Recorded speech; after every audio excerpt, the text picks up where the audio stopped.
Direct selling India में शुरू हुई तो ये अच्छी कंपनियों के माध्यम से आई थी, अच्छे प्रोडक्ट के माध्यम से आई थी, लेकिन इसको कॉपी कर लिया और लोगों को समझ आ गया कि भारत देश के लोग बेरोजगार हैं, भारत देश के लोगों को एक दूसरे से बहुत प्यार है, ये लोग एक दूसरे की बात मानते हैं। तो जो डायरेक्ट सेलिंग का रियल मॉडल था वो आपके सामने ना लाके एक फेक मॉडल पे डायरेक्ट सेलिंग की गई, सपने बेचे गए, प्रोडक्ट के नाम पर कचरा बेचा गया, प्रोडक्ट को एक वो बनाया गया, ढाल बनाया गया, लेकिन उसके पीछे ये गाड़ी, ये मर्सिडीज, ये लेगा, वो लेगा, और ऐसे करके अपने दोस्तों के पास जा, अपने रिश्तेदारों के पास जा, करते करते करते करते समाज का तकरीबन तबका इस इंडस्ट्री से नेगेटिव हो गया। लोगों को लगने लगा अरे यार ये फालतू के लोग हैं, कंपनी वाले लोग हैं, चैन सिस्टम छोड़ने की बात ये करते हैं, वो करते हैं, ये फालतू का काम है। ऐसा नहीं है भाई, ये काम 1895 से पूरी दुनिया के अंदर है। ये काम दुनिया का सबसे बड़ा काम है आज की डेट में। आज की डेट में 16 लाख करोड़ की इंडस्ट्री है, 3.5 लाख करोड़ का मार्केट अमेरिका का है और 3 लाख करोड़ का मार्केट चाइना का है। और इंडिया वाले मूर्ख हो सकते हैं, चाइना और अमेरिका वाले मूर्ख नहीं है। इंडिया का टर्नओवर 24,000 करोड़ का है। इंडस्ट्री बहुत जानदार थी, बहुत लाजवाब थी, बहुत अच्छी थी, बहुत अच्छे लोगों के लिए बनी थी। और किस लिए बनी थी पहले ये समझना है। डायरेक्ट सेलिंग के सिर्फ 2 कारण है भाइयों बनने के, आपको समझ आए तो एक्सेप्ट करना, वरना कहना संजीव सर भी आए थे और इधर उधर की बातें कर रहे थे। सिर्फ 2 कारण है डायरेक्ट सेलिंग के इस दुनिया में आने के। नंबर 1 कारण, अच्छे प्रोडक्ट, क्वालिटी प्रोडक्ट बनाकर घर घर लोगों तक पहुंचाना, और जो मीडिएटर का पैसा है वो आम आदमी को देना। क्यों? ये एक मजबूरी है। अगर आप क्वालिटी प्रोडक्ट बनाते हो, अच्छा प्रोडक्ट बनाते हो, देसी घी महंगा बिकेगा या सस्ता? तो मेरे भाइयों, दुकानों पे जो देसी घी बिक रहा है वो बिक रहा है 500-700 रुपए किलो, और आपके गांव में बिक रहा है 2,000 रुपए किलो। हाँ या ना? इसका मतलब ओरिजिनल चीज, क्वालिटी प्रोडक्ट का एक तरीका है लोगों तक पहुंचाने का। अगर ये प्रोडक्ट दुकानों पे रखे जाते, परचून की दुकानों पे, मेडिकल स्टोरों पे, तो वो लोग इन्हें नहीं रखते। वो क्या कहते हैं कि भाई साहब भाड़ में गई आपकी क्वालिटी, हमें मतलब है मार्जिन से, कितने पैसे बचेंगे, एक प्रोडक्ट बेचेंगे तो कितने पैसे बचेंगे। अब आप ये कहते हो कि आप अपना डेंटोडोक दे दो, मेरा पेस्ट रख लो, आपका पेस्ट तो 200 रुपए का है और बाजार के सारे पेस्ट 70-80 रुपए के हैं, और 80 रुपए का बेच के भी मुझे 30 रुपए वापस मिल रहा है। तो भाई साहब AWPL वालों, मैं आपका पेस्ट क्यों रखूंगा और क्यों बेचूंगा? तो क्या हुआ, दुनिया में सभी लोग मार्जिन पे काम कर रहे हैं, क्वालिटी पे काम करने वालों का प्रोडक्ट नहीं चल पा रहा था। उन्हें कहीं ना कहीं प्राइस वार में फंसना पड़ रहा था, कंपटीशन में फंसना पड़ रहा था। अगर आज आप लोग में भी बहुत से अच्छे लोग होंगे, कुछ बेहतर बनाएंगे, अच्छा बनाएंगे, तो आप बेच नहीं पाओगे। इसलिए दुनिया में कहते हैं बनाने वाले बहुत हैं, बेचने वाले नहीं, क्योंकि बेचने के लिए आपको एक पूरा सिस्टम लगेगा, एक पूरा इकोसिस्टम लगेगा। तो क्वालिटी प्रोडक्ट 2 ही तरीके से बेचा जा सकता है इस दुनिया में, सिर्फ 2 तरीके से। या तो अपना खुद का स्टोर खोलो, जैसे एडिडास, जैसे प्यूमा, जैसे रीबॉक, या डायरेक्ट सेलिंग मॉडल में दो। सिर्फ इसके सिवा क्वालिटी प्रोडक्ट आम दुकानदार, आम परचून का दुकानदार, आम मेडिकल स्टोर से नहीं बेचा जा सकता। वो कहते हैं तेरे प्रोडक्ट में अमृत है तो सही, मुझे कोई मतलब नहीं, कोई नहीं खरीदेगा, क्योंकि मेरे यहां बिक रहा है 70 रुपए में और मुझे मिल रहा है मार्जिन, मैं तेरा प्रोडक्ट नहीं रखूंगा। ये बात 1895 में एक कंपनी को समझ में आ गई थी, और 1895 में एक इंडस्ट्री बनी, डायरेक्ट सेलिंग इंडस्ट्री। ये इंडस्ट्री बनी थी अच्छे प्रोडक्ट बेचने के लिए, क्वालिटी प्रोडक्ट। क्यों? अब एक एग्जांपल है, आप दुकान से घी लाते हो 500 रुपए का, और गांव से किसी किसान का घी बेचना चाहते हो 2,000 का, तो आपका घी वो समझेगा कि भाई मैं तेरा घी खरीद तो लूंगा, समझा तो सही 2,000 का क्यों बेच रहा है, इसमें क्या पड़ा है, कैसे बना है, प्रोसेस क्या हुआ है, रॉ मटेरियल क्या डला है, कितने महीनों में बना है। हाँ या ना? दुकान वाला कोई भी प्रोडक्ट समझाने के लिए आधा घंटा नहीं लगाता, 1 घंटा नहीं लगाता। आप दुकान पे जाओगे, ये दे दे, वो दे दे, वो दे देगा, और आप लेके आओगे। हाँ या ना? कोई प्रोडक्ट ब्रीफ किया जाता है दुकान पे, उसके रॉ मटेरियल बताए जाते हैं, इंग्रेडिएंट बताए जाते हैं, फायदे नुकसान बताए जाते हैं। हाँ या ना? नहीं ना। ये कौन बताता है? सिर्फ एक व्यक्ति को बता सकता है। और दोस्तों, अच्छे क्वालिटी प्रोडक्ट समाज में बिके, लोगों के घरों तक पहुंचे और बनाने वाले हिम्मत कर सके, इसलिए इस इंडस्ट्री का जन्म हुआ था जिसका नाम है डायरेक्ट सेलिंग इंडस्ट्री। अगर आपको जाननी है तो आप जो अमेरिका की बड़ी बड़ी कंपनी है उनके गूगल पे टर्नओवर पता करो, 60,000 करोड़, 45,000 करोड़, 35,000 करोड़, पूरे वर्ल्ड वाइड उन कंपनियों का मार्केट है, पूरे वर्ल्ड वाइड। भाई साहब 60,000 करोड़ एक बहुत बड़ा वॉल्यूम है। अगर कंपनियां फरेबी होती, बोकस होती तो 60,000 करोड़ का धंधा नहीं कर सकती इतने बड़े देश में, इतने बड़े वर्ल्ड में। और इंडिया की कंपनियों का टर्नओवर 1,000 करोड़, 1,200 करोड़, 1,500 करोड़, 1,600 करोड़, वो भी 5-7 का है, बाकी तो पता ही नहीं टर्नओवर है या नहीं है। क्यों? क्योंकि यहां पर इथिकल डायरेक्ट सेलिंग नहीं होती है। यहां प्रोडक्ट में पैसा नहीं लगाया जाता है, यहां प्रोडक्ट की रिसर्च नहीं होती, R&D नहीं होती है, यहां अपनी मैन्युफैक्चरिंग नहीं की जाती है, यहां ट्रेडिंग की जाती है। यहां से लिया, यहां बेचा, प्लान का मखौटा लगाया, लोगों को बताया ये मिलेगा वो मिलेगा, लोगों को दे दिया, लोगों को फायदा नहीं हुआ, लोगों ने बोला यार ये बेकार कंपनी है। मैं आप लोगों से पूछता हूं, छोड़ो डायरेक्ट सेलिंग, साइड में रखते हैं डायरेक्ट सेलिंग। अगर आज आप हमारा प्रोडक्ट लें और आपको अच्छा ना लगे तो हमारी बुराई करोगे ना? है ना भाई, बुराई करोगे ना, एक ह्यूमन नेचर है, ह्यूमन नेचर है, बुराई करोगे। लेकिन आप डायरेक्ट सेलिंग ना करो, हमारा पेस्ट लो, आपको मजा आ जाए। हमारी साबुन लगाओ, बोला यार दुनिया की नंबर 1 साबुन। हमारा घुटनों का तेल लगाओ, दुनिया का नंबर 1 तेल। अगर हम आपको प्रोडक्ट अच्छा दे दें, आप डायरेक्ट सेलिंग करो या ना करो, पर हमारे बारे तो डायरेक्ट सेलिंग का मतलब नहीं, सेलिंग ही डिपेंड करती है प्रोडक्ट की क्वालिटी पर।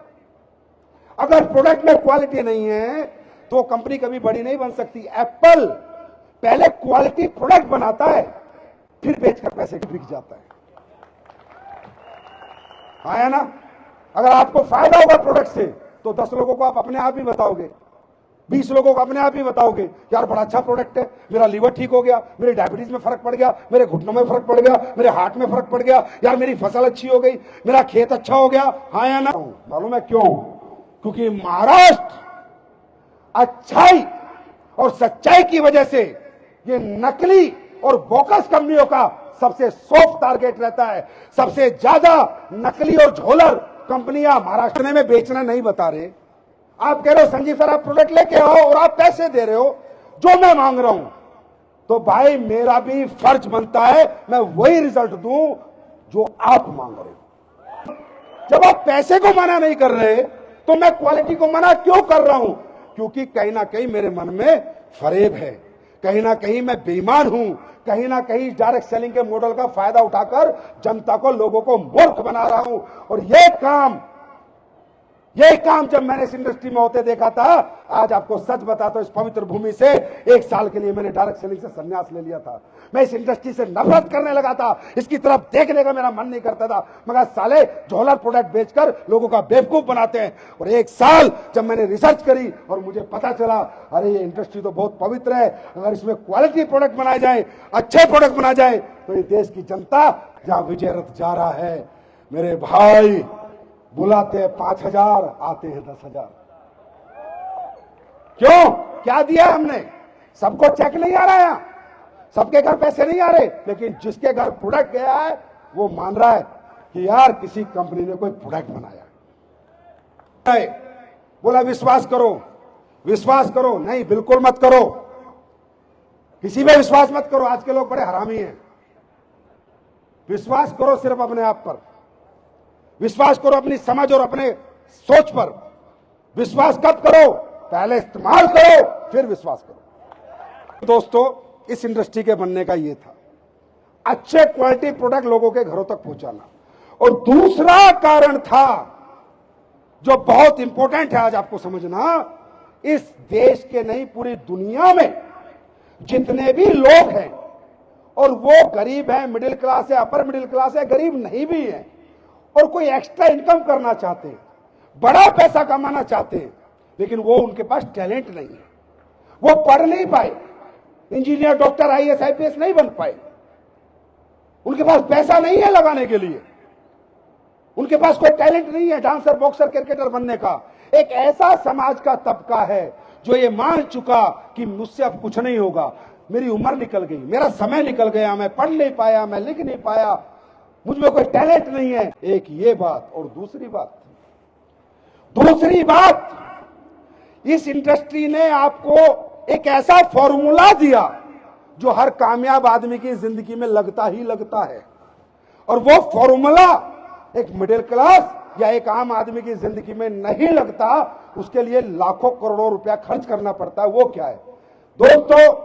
अगर आप अपनी इनकम बढ़ाना चाहते हो तो आपको उस इनकम को करने के लिए टाइम बढ़ाना पड़ेगा, आदमी बढ़ाने पड़ेंगे। एक क्वेश्चन का जवाब दे दो, एक दुकान ज्यादा पैसा कमा सकती है क्या वही प्रोडक्ट बेचने की 1000 दुकान ज्यादा पैसा कमा के दे सकती है? बताओ, जोर से बोलो। बहुत सीधा समझा रहा हूं, एक या हजार। हमारी पीढ़ियों से हमारे दादा, ना कौन कहता नाकामयाब थे? ना मेहनती थे साहब, खेतों में चलते थे दादा परदादा, कोई नाकामयाब नहीं है, मौके नहीं थे। हमारे दादा परदादा कोई नाकामयाब नहीं थे, फॉर्मूला नहीं मिला सफल होने का। फॉर्मूला क्या है? इस दुनिया में सफल वो नहीं है जो अपना काम खुद करता है, इस दुनिया में सफल वो है जिसका काम हजारों लोग करते हैं। अरे एक मिठाई का दुकानदार अकेला मिठाई की दुकान नहीं चला सकता यार। कोई डिब्बा पैक करेगा, कोई जलेबी बनाएगा, कोई रसगुल्ला बनाएगा, कोई मावा निकालेगा। आप कहते हो जिंदगी चला लेंगे अकेले? आप कहते हो लाइफ चला लेंगे अकेले? नहीं, ये आपकी बड़ी गलतफहमी रही। आप हमेशा ये समझते हो ये बिजनेस है, ये प्रोडक्ट है। नहीं, ये वो तरीका है, ये वो फॉर्मूला है जो आपके दादा परदादा के पास नहीं था। वो अकेले काम करते थे, और जब भी वो 4 आदमी बुलाते थे खेत में काम करने वाले, तो चारों कीमत मांगते थे। 8 को बुलाते थे तो 8 कीमत मांगते थे। दादा के पास खुद पैसे नहीं थे, वो 8 को कीमत कहां से देता? तो वो अकेला ही पूरा खेत काटता था, 8 को पैसा नहीं देता था। दोस्तों, वो कभी टीम नहीं बना पाए, वो कभी अपना काम लोगों से नहीं करवा पाए, क्योंकि उनके पास उतना पैसा या कोई तरीका नहीं था। मेरे भाई, एक खेत की फसल काटने में भी टीम वर्क लगता है। एक अकेला आदमी तो अपने पूरे खेतों के गेहूं नहीं काट सकता, उसको भी 4 आदमी लगते हैं। अरे मुर्दा होने के बाद अकेली औलाद अपने बाप को खाना नहीं दे सकती, उसको भी 3 आदमी का टीम वर्क लगता है। अभाव नहीं है, काम करने की लगन का अभाव नहीं है, बड़े सपने ना देखने का अभाव नहीं है। आपकी लाइफ में अभाव है टीम वर्क का, कि लोग आपके लिए काम करें, और लोग काम करेंगे तो पैसा मांगेंगे। एक इलेक्ट्रिशियन भी घर में 2 स्विच ठीक करेगा तो पैसा मांगेगा, प्लम्बर भी 2 टूटी सही करेगा तो पैसा मांगेगा। इस दुनिया में हमारी तरक्की के लिए लोग बिना कीमत लिए काम नहीं करते। सिर्फ दुनिया में एक डायरेक्ट सेलिंग का मॉडल है जहां लोग कीमत वसूलते हैं, खुद भी कमाते हैं और हमें भी कमवाते हैं, और कोई कीमत नहीं। डायरेक्ट सेलिंग क्यों करनी है, बात समझ में आई? आप मत करो डायरेक्ट सेलिंग, और कोई काम कर लो जहां पर 1000 लोग आपके लिए काम करें, पैसा कमाओगे। अंबानी के लिए लाखों लोग काम कर रहे हैं, टाटा के लिए लाखों लोग काम कर रहे हैं, बिरला के लिए लाखों लोग काम कर रहे हैं। एक हजारों फ्रेंचाइजी उनकी चल रही है। फ्रेंचाइजी चलाने वाला आदमी पुणे का है, सांगली का है, कोल्हापुर का है, बिरला बैठा है मुंबई, पैसे कमा के दो उन्हें पैसे कमा के। जिसके लिए लोग काम करेंगे वो कामयाब होगा, और जो अकेले काम करेगा वो पूरी जिंदगी लगा रहे, वो कभी कामयाब नहीं होगा। चाहे लोगों को पैसे देके काम करवा लो, प्रॉफिट शेयर करके करवा लो, नहीं तो चुपचाप डायरेक्ट सेलिंग के मॉडल में आके करवा लो। बात समझ में आई? बात समझ में आ गई? अब एसलीपीएस वेलनेस क्यों करनी है, यहां पर काम क्यों करना है? दोस्तों, एसलीपीएस वेलनेस क्या बनाती है, क्या बेचती है, और लोगों की जिंदगियों में क्या बदलाव कर रही है, ये सब आपके सामने और आ जाएगा। मेरे भाई, मैं ये नहीं कहता स्वस्थ भारत में अकेला बना दूंगा, समर्थ भारत में अकेला बना दूंगा, मेरी इतनी औकात नहीं है। बहुत बड़ा देश है, बहुत बड़ा देश है, पर मैं ये कह सकता हूं कि एसलीपीएस वेलनेस देश की समृद्धि में और देश के स्वास्थ्य में थोड़ा बहुत कंट्रीब्यूशन तो कर रही है। आपके दिल से आवाज है, भाई साहब आत्मा बोले तो करना, बिल्कुल मत करना। खाना खा लिया, अपने घर जाके सो जाना। हम क्या काम करते हैं? हम लोगों के घर घर जाते हैं और लोगों को बताते हैं वेलनेस, इलनेस से वेलनेस, बीमार से स्वस्थ भारत कैसे हो सकता है, एक बीमार परिवार स्वस्थ कैसे रह सकता है, उसके लिए क्या क्या करना है और क्या क्या नहीं करना। आज आप समाज साल वर्दी पहन के आया हूं। मैं नहीं कहता मैं अपनी आर्मी को नहीं बेचूंगा कहीं भी। आर्मी बहुत बेसिक कीमती गहना है, उसके नाम से धंधा नहीं करा मैंने आज तक, समझे। लेकिन एक चीज थी मेरे अंदर कि मैं कोई काम करूं, पैसा कमाऊं। लेकिन बाद में एक सवाल था, यार बद्दुआ ना मिले, दुआ मिले तो कमाए, नहीं तो नहीं कमाए। पैसा भी आ जाए और लोगों की दुआएं भी मिल जाए। जैसे आज आप टीवी खरीदने जाते हो, मोबाइल खरीदने जाते हो, सोना खरीदने जाते हो अपने खुद की शादी के लिए, लेकिन सुनार की दुकान के निकलते कितने कहते हो बड़ा हरामी होते हैं सुनार, ये तो अपनी मां के भी नहीं है, साले ने टाका मारा होगा। तो वो गाली ना मिले, मैं ऐसा क्या करूं। तब मेरे दिमाग में विचार आया, यार अगर अपन वेलनेस पे काम करें, हेल्थ पे काम करें, लोगों को ठीक करें, लोगों को हमारे प्रोडक्ट से आराम पहुंचे, तो लोग पैसा भी देंगे और दुआ भी देंगे। और क्या दिया लोगों ने मेरे दोस्त।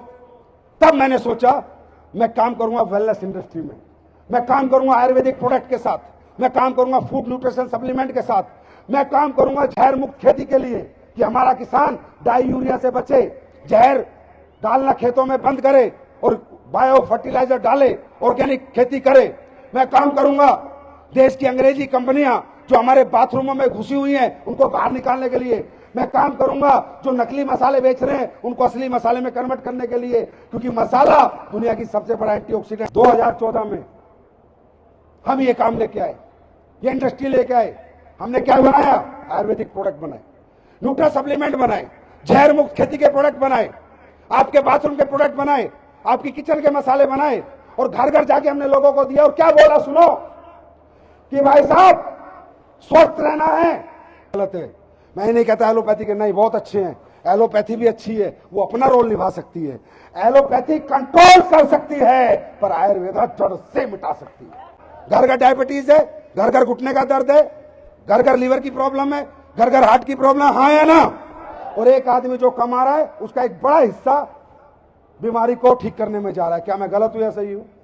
मैं गलत हूं? क्या कर रहे हैं हम? लोगों के घर जा रहे हैं, उनसे कहते हैं हम अंग्रेजों की गुलामी करना छोड़ो। वो कहते हैं सर अब कहां अंग्रेजों की गुलामी कर रहे हैं, अब तो भारत स्वतंत्र हो चुका है। मगर नहीं, भारत आज भी गुलाम है, अंग्रेजों के अंग्रेजी खाने का गुलाम है भारत आज भी। ये पिज्जा, ये जीजा अंग्रेजी देके गए थे यहां, ये बिस्किट, ये नमकीन, ये बर्गर, ये नूडल्स, ये सब कौन देके गए थे? अंग्रेज। लोगों को हम कहते हैं अगर स्वस्थ रहना है अंग्रेजी खाने का बहिष्कार। गलत सोच दे रहे हैं समाज को। अरे हमारे साथ कोई जुड़े ना जुड़े भाड़ में गया, छोड़ो, हमारा प्रोडक्ट बेचे ना बेचे, बात तो सही कह रहे हैं ना। क्यों? क्योंकि जब भगवान ने आपका लीवर बनाया था, ये धरती पे इंसान बनाया था, ये प्रकृति बनी थी, तो भगवान ने आपको चलाने के लिए बनाए थे मोटा अनाज। आपको मालूम है जो आपका गेहूं है ना, गेहूं, ये भी अमेरिका की लैब में बना है। गेहूं हमारा खाना नहीं है, जो बाजरा रागी हमारा खाना है। पता आपको ये बात? ये भी नहीं पता आपको? आपको पता है ये जर्सी गाय, अंग्रेजी गाय, ये अमेरिका ने बनाई है गधी के साथ मिलके। आपको मालूम है अंग्रेज इस देश में क्यों आए थे? मसालों का व्यापार करने। पढ़ो, मसालों का व्यापार क्यों करने आए थे? क्योंकि मसाला दुनिया की सबसे बड़ी औषधि है। जो हमारी लौंग और काली मिर्च में गुण है, वो गुण अरबों खरबों में मिलता है। ये काली मिर्च और लौंग पे शासन करने आए थे, ना कि तुम पे शासन करने। तुम पे तो हो गया। पता है तुम क्या जानते हो तुम इस दुनियादारी के बारे में? बहुत तरीके से खेला गया है हमारे साथ, और ये चीज खिला के हमें बीमार किया जाता है, और बीमार करके फिर वही दवाइयां, वही कंपनियां यहां भेजती हैं। एक तरफ से बीमार, एक तरफ से उपचार। जब इंसान मनुष्य का शरीर बना था तो नेचर को कनेक्ट करके बना था कि सर्दियों में इसके शरीर को साग चाहिए, मूली चाहिए, गाजर चाहिए, गर्मियों में लौकी चाहिए, तोरी चाहिए, आम चाहिए, सर्दियों में सेब चाहिए। नेचर से कनेक्ट है हमारी बॉडी। लीवर को बनाने से पहले भगवान ने यह बताया था, ये लीवर बोला जी सर, जब तेरे पास सेब आएगा तो ऐसे पचाएगा सर, अमरूद आएगा तो ऐसे पचाएगा सर, भिंडी आएगी तो ऐसे पचाएगा सर। लीवर को ऐसे बताया है। जब पिज्जा जाएगा ये नहीं बताया, बर्गर कैसे पचेगा ये नहीं बताया। मानते हो या नहीं मानते हो? अरे इतना तो समझदार हो। मैंने कहा विश्वास मुझ पे मत करो, खुद की सोच पे करो, खुद की समझ पे, खुद की बुद्धिमानी पे करो। इतने तो बुद्धिमान हो तो हमारे लोग घर घर जाके क्या कह रहे हैं, अंग्रेजी खाना छोड़ो, देसी खाना अपनाओ, मिलावटी मसाले छोड़ो, असली मसाले खाओ, एलोपैथी खाओ, पर आयुर्वेद को जरूर अपनाओ। क्या गलत?